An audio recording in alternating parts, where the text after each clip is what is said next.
Hello everybody and welcome to my second video. Today I just want to talk about mindset and readiness to get into uni and basically how I got off first. And I'm not just going to be talking about the final year, I'm going to talk about the journey to that final year because you have to acknowledge um, all the steps and how that person got there. Um, so before I start, I just wanted to say, please like and subscribe this video. I need the subscribers to go up. Please help a sister out. And yeah, let's get started.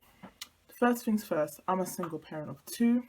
Um, yeah, up to this point till now, I haven't had the help with that side of things, but it's just my family that's been literally on the ball with everything for me, and I can't thank them enough. The university has been very accommodating, which is the University of East London.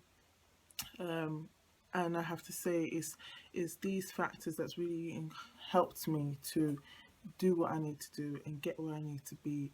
And that's something that I'll always be eternally grateful for. In terms of university now, when you get in, it's going to be daunting. It's like you all have all these things on you feel really passionate and really rooting for yourself to succeed, that this is the career path I want to get into, like in the industry I want to get into, so I'm going to do my degree.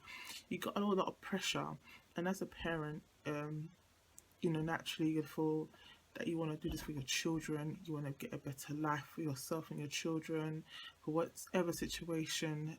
This could also be a way of escape, to just get out of this cycle that I was getting myself into, like a cycle repetition of just upset and this, yeah, a place where I just need to just weave my way out. And yeah, all these other reasons that people could join uni and not just getting to a degree and a top job. It's just all these other things as well. So yeah, that's a lot of pressure. But the one thing I could say, if I could tell to myself back when I started, is to breathe, relax. It's gonna be okay. And this something that I decided to do when I started was to sit with people who doesn't look like me, sound like me, talk like me. Just sit down with somebody who you're just unfamiliar with. It's just like unfamiliar ground. Just sit down. Choose a chair and sit down, because I notice a lot of people. I think it's a natural thing. I don't know. A lot of people gravitate to people who sound, talk, walk, have that same aura or vibe. They just gravitate to them, and then they just stay with that person or group of people throughout their university life. And you notice sometimes it can work in their favor and sometimes it doesn't. And I've seen certain groups doing my degree 3 years that they haven't done so well, and or had um, really bad consequences for that, not breaking out and venturing out to other people, especially in group work, especially because they're so used to having that clique of people, and it was finding it hard to gel with others, especially when it comes to group work, and it showed. So I find it vital for that reason as well, because you're gonna have to be working with other people. There's gonna be a time where there's gonna have group work, and for you not to have that experience of working with other people that you're not used to, it will kind of dampen your opportunities in the future when you go into the real world in Korea and you have to work as a part of a team for projects and stuff. You're gonna be lacking yourself, and depriving yourself of that experience. So just jump in, sit with somebody. You can develop a greater mindset, a different perspective, probably you never heard or experienced before, and that can carry with you. And I'm telling you now, when I sat with certain people, who not usually people that I would tend to talk to on a day-to-day basis for whatever reason. Probably silly as I'm thinking about it right now. You know, I have made friends with these people. I have made friends with these people, and they're going to be sticking with me for a long time, I hope. We carried each other through this, and say we shared insight, we debated, we talked, we just learned about how our minds work in the degree and the topics that we were taught, and that enables you to grow, and really prosper into your thinking, your critical thinking, your analysis. Everything just develops because you're around people with a different mindset of you, opening up. Because no matter what career you end up in, it could be in childcare, it could be in law, it could be in anything. You're gonna have to work with different people from all different backgrounds. So I just take if you just take that one advice by just entering into that room, just look around. If there's people in there, just say hello, get to know them. Um, just try and just break that mold. Is sitting with people who just literally another you. Just try and find a new person. I guarantee you, you're going to be feeling like, right, okay. You can. It's hard to place it in a simple word, but you're gonna feel a different version of you. You're going to learn a different version of you. Um, yeah, so that's one key advice I can give you. And also, don't sit at the back. Try if there's not enough space at the front. Okay, that's fair enough. But try and sit more to the center, front, or at the front or the sides where you can actually see and hear the lecturer. Because sitting at the back doesn't do you anything. You fall asleep. You're sitting on your phone. You're playing your phone. You start chatting, you're not only distracting others, you're distracting yourself from learning. Because I, for one, like paying, well, getting a loan for 9,000, over 9,000 for a degree to just sit in the back and just chill and sleep. I could have stayed at home for that, for far less. That's not gonna get you anywhere. That's not definitely gonna give you, not gonna get you a first. I didn't get all these firsts out of just talking with my friends or just chilling in the back and just sleeping. I'm not having a go because a lot of people, be like, oh, it's just nagging. But the thing is, I didn't get all these firsts for just this, literally just this sitting there doing all the things I told you not to do.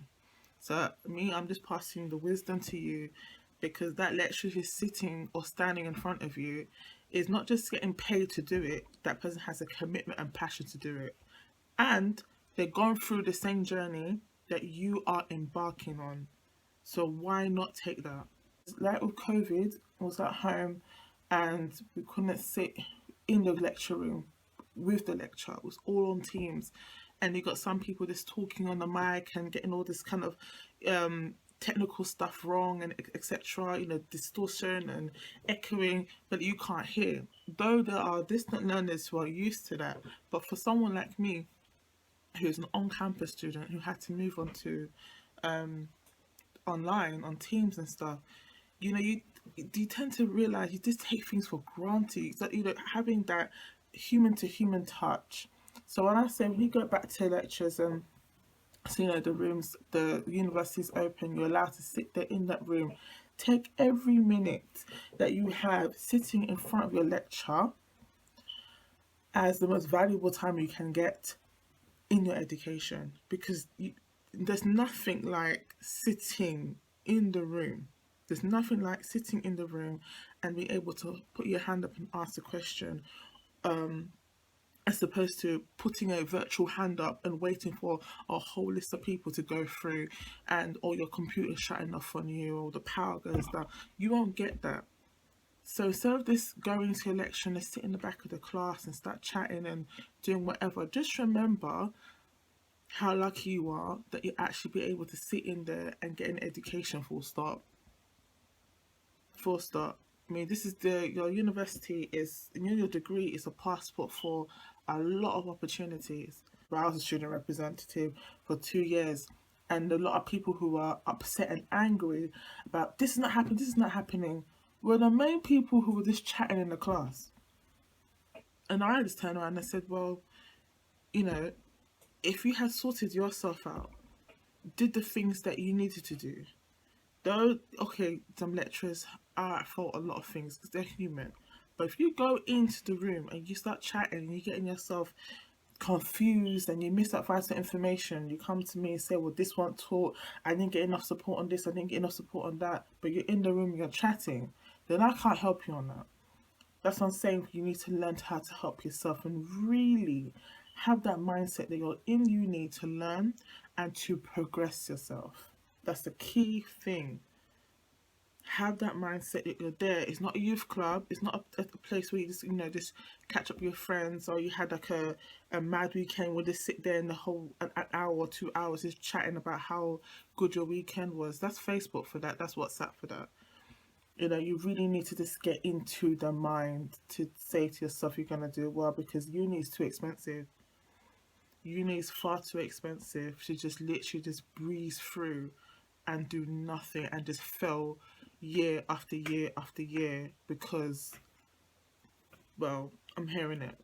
That kind of attitude, or just to show people that, yeah, I'm getting a degree, and then it's like, that is it. That's just not the way to do it. So, that message particularly is for those who just have that negative mindset, who just want to go to uni for whatever reason apart from progressing themselves. Just really think about it. If you're one of those people who want to go to uni, just a fulfillment for somebody else, for something else other than progressing yourself, I think you should really, really think about it.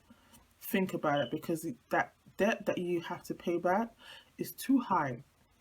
It's too high for you to go through in this kind of way and not have that love for what you have to do. So that's my little message to you guys out there, and I do hope that what I'm saying does resonate with some people, but a few, because obviously I know there's a lot of people who are passionate about getting a degree and entering it and doing well. Don't be afraid to ask lecturers what you are confused about. If you have time to talk to the lecturer at the end, great, talk to the lecturer at the end. If you have time and there's a break and there's a lot of talking and discussion happening, drop in that question. Drop in the question.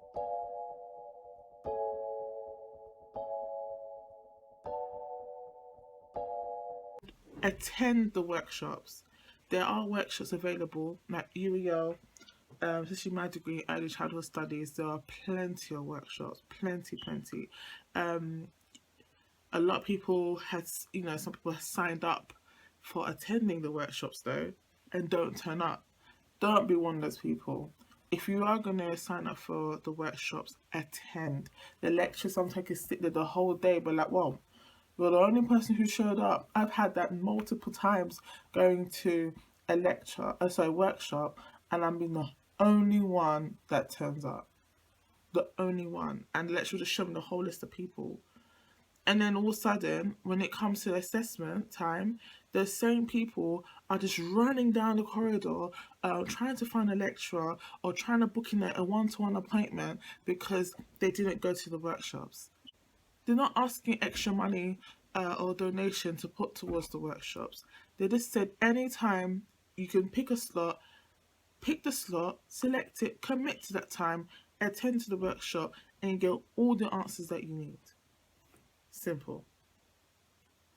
Even sometimes lecturers can ask for a draft. You can just show the lecturer a draft of your work. Do that. It's not the last minute or the day before. That's when we get all these questions up for your lecturer and expect that it's going to be answered, because that's not going to happen. Well, on a very rare occasion, you might have a generous lecturer, but generally, you have a long time, plus all the other assignments that you have to complete. So you must use your time wisely. Utilize your time to the best of your ability. Finish off with this last point. When you have your assignments, have and make your own individual deadline before the actual deadline. So for example, my dissertation was due, it was meant to be due in in April, but because of COVID, it was moved to the 15th of June. So I had made my own deadlines leading up to this point. I had my milestones that the uni had set up, but I had my deadlines before my milestones. So I had a time where I knew I was going to finish off the certain part of a part of my dissertation before the milestones. So I would read over it, check over it, make sure things were included, did that, and then that's my satisfaction. By the time, for example, the 23rd of May happened for the milestone or whatever the case was, I know, right, check, it's done. So I don't have to keep worrying over it. Okay, I did submitted my milestone, but then I'm not sure if that was done or this was because you rushed it. Make sure that you breeze through it, have your deadline, you have a resting period. That's a cooling off period. You can check it, check. But you know the main body is done. That's your cooling off period. You're checking over it. You're making sure there's no spelling mistakes. There's no grammar errors and stuff like that. Everything is nice. You're feeling confident. When it's time to submit, you submit it. That's what I've done throughout the whole time I was doing my assignments from, I'll say, coursework 2 time of my first year, because I learned how to get into that. I was reading a lot of how to study books and stuff like that. And trust me, that method works. That method works. When you submit your work, you're feeling more confident.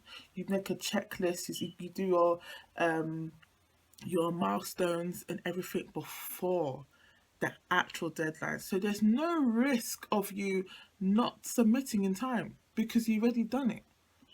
You've done it. You ticked it off as you went along. Then you got the main deadline on this side. So you got, here's your individual deadline, then you got the main one here.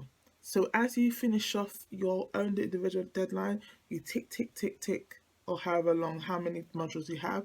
Then you move on to the final one. When you submit it, tick, put the date on when you submitted it, and the last column I did was the grades. And that's how I managed to get my firsts, because I've organized my time. I made sure my mindset was positive.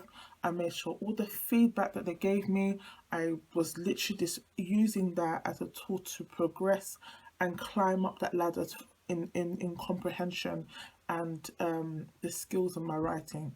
Use everything that the lecturers give you. Don't just be like, yeah, and just stick it to one side, and then you think you're gonna get better. When all the tools that the lecturer's giving you, you're just gonna pass it to one side. Use it. Use the time. Use the workshop. Sit where you're meant to be sitting. Sit with someone new. Stop the chit chatter. Don't sit at the back row. Don't fall asleep. Drink plenty of water and be happy and grateful that you're there. Enjoy your degree. That's all I have to say. And I just hope these key things that I have to tell you, this really just hits with you, this stays there. Because if you want to get a first, if you want to get multiple firsts, the 3 firsts that you saw in the video was just the 3 out of the 5 that I got in my final year. That's including my coursework 1 of level 6 as well as the coursework 2. So I got 5 firsts altogether. If you want to get a first, please follow what I said. It's all about in here. It's all about in here, and the belief that you're going to be in uni because you want to progress or you want to make something of yourself. I've been Antonia. Please like and subscribe my video, and I shall see you next time.